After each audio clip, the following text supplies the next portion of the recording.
Hello everyone, welcome back to the channel. Today we are diving deep into one of the most heated conversations around sister wives as fans continue to call out Robyn Brown on her role in the family struggles with plural marriage. Over the years, fans have watched the Brown family evolve from a united front trying to show the world that plural marriage could work into a fractured group with separations, heartbreak, and lingering questions about what really went wrong. And at the center of that storm, many point to Robyn as the catalyst. To begin, let's go back to when Robyn first joined the family. Viewers will remember how Kody Brown brought her in with excitement, calling her his soulmate and the love of his life. But fans quickly noticed a change. The balance between wives shifted drastically. Meri Janelle and Christine started feeling less valued and less connected to Kody, while Robyn received more of his time, affection, and attention. This raised red flags for longtime supporters of the show, who wanted to see fairness in the plural marriage arrangement. Fast forward to recent seasons, and we see the cracks widen. Meri found herself isolated. Christine made the bold decision to leave. Janelle followed her own independent path, and what remained was Robyn and Kody trying to defend their vision of plural marriage. Fans online argue that Robyn never really embraced the plural marriage lifestyle despite claiming she wanted it. She often talked about being lonely or wishing the other wives would get along, but critics say her actions showed she wanted a more traditional one-on-one marriage with Kody, and when the other wives felt ignored, dismissed, or unloved, it only made the situation worse. Social media has exploded with commentary. Fans tweet daily that Robyn is the reason plural marriage failed. Some accuse her of being manipulative, controlling, or crying on camera to get sympathy. Others say she positioned herself as the victim while benefiting from Kody's focus. Now, let's dig deeper into the psychology of what happened. Plural marriage requires balance and effort. Each spouse needs to feel valued, but what we saw was Kody investing nearly all his energy into Robyn. When COVID restrictions came around, fans saw how Robyn and Kody made rules that further isolated the other wives. Janelle and Christine called it unfair, and so did thousands of viewers online. Many wrote that this was the final proof that Robyn was not only favored, but also a driving force behind the new stricter rules.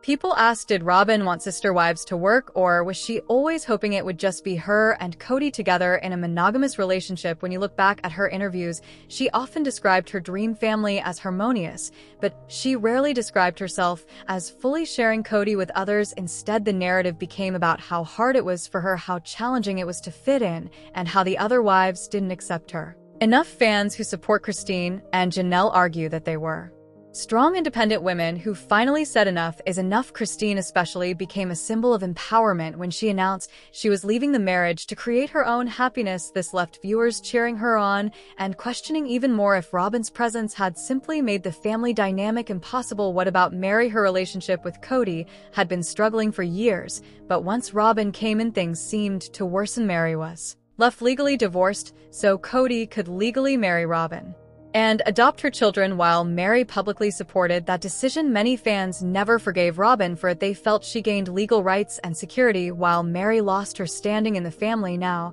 let's turn to what fans are saying today. Comment sections on Facebook, Instagram, and Reddit are filled with strong opinions. Some say Robyn destroyed sister wives. Others say she is unfairly blamed and that Kody is truly at fault because he made the decisions. Yet the overwhelming narrative is that Robyn never really wanted plural marriage. She wanted Kody all to herself, and eventually she got it. So, is Robyn the villain, or just someone caught in a difficult situation? It depends on how you view it, but one thing is certain: fans are not holding back. The emotional weight of these conversations shows how invested people have been in the story of the Browns for over a decade. Many viewers felt like they grew up with a family, and to see it fall apart with Robyn seemingly at the center has left them disappointed, even betrayed. Some argue that Robyn represents what happens when plural marriage is not entered equally by all parties. If one person demands more attention or special treatment, the balance collapses. Others argue that Kody used Robyn as an excuse to walk away from his responsibilities with the other wives, and that blaming Robyn alone is unfair. Let's also remember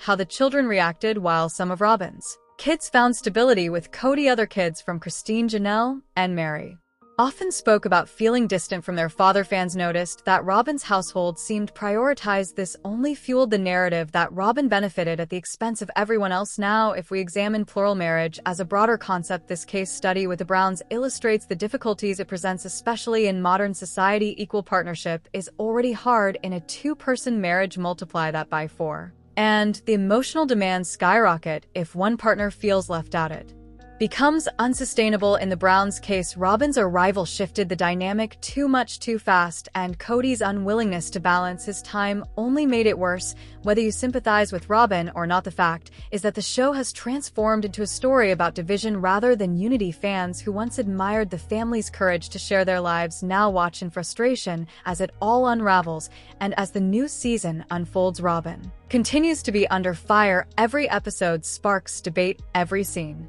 with her tears is dissected online. Was she genuine, or was she acting? Was she protecting her kids or isolating the others? These are the questions fans are obsessed with, and as the hours of discussion pile up, one theme remains constant: viewers feel betrayed by the promise of plural marriage that never lived up to its ideal. So, where does this leave us? As viewers, the lesson many take is that plural marriage cannot survive if favoritism exists, and whether intentional or not, Robyn has become the symbol of that favoritism. The sister wives story will likely continue to evolve, but fans will not forget the role Robyn played, whether she meant to or not, in breaking the balance that once held the family together. So, as we close today's discussion, let me ask you, do you believe Robyn is unfairly targeted by fans, or do you think she truly contributed to the downfall of the plural marriage? Share your thoughts below and join the conversation, because this debate is far from over. And as always, thank you for watching. Don't forget to subscribe, like, and hit the notification bell for more updates on Sister Wives and the drama surrounding the Brown family. See you next time.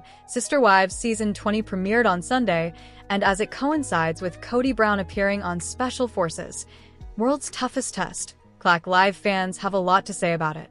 The premiere focused on Robyn Brown and her husband thinking about bringing in a new wife. She went back to it in some detail when Kody told her he'd been getting some interested fans are reacting to the show so far. In the show, fans previously told Kody Brown that she's been getting some pressure from her family, too.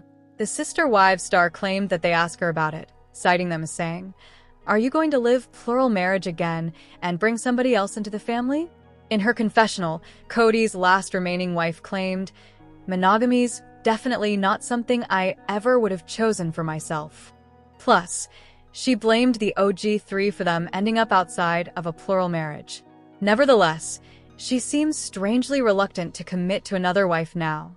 She said that she would only want another wife if there was a guarantee that it was going to be okay, and it was going to be wonderful, and it was going to be what I always dreamed it was supposed to be. On Reddit, many people didn't believe that Robyn Brown had tons of men lining up to ask for her hand in marriage. She said, different men at different times said, "You know, I'd marry you in a heartbeat." And I was like, well, I plan to live a plural marriage, one Sister Wives critic wrote. Anyone else find it hard to believe Robyn's claim that she had all those guys who wanted to marry her before she settled on Kody? Others agreed that it seemed unlikely. Someone who knows the timeline well commented, "She is absolutely lying. It doesn't make logistical sense. She wasn't divorced for long before meeting Kody, it was like a year. She was married for 10 years prior and got knocked up young. She's lying absolutely." Meanwhile, viewers slammed Kody Brown. They hate that he focuses on the possibility of getting another wife when he failed so miserably with his many kids. Since Garrison Brown died, they also saw other kids open up about his disregard for them. A viewer said, "You show up for them, you love them, and you apologize for the *T you put them through. And you keep trying no matter what." That came after he claimed he'd tried everything to mend things and whined about how everything he tries meets with rejection. It's that kind of thing that makes people hope the rumors are true, and that after Season 20, Qlack Live will really dump the duo.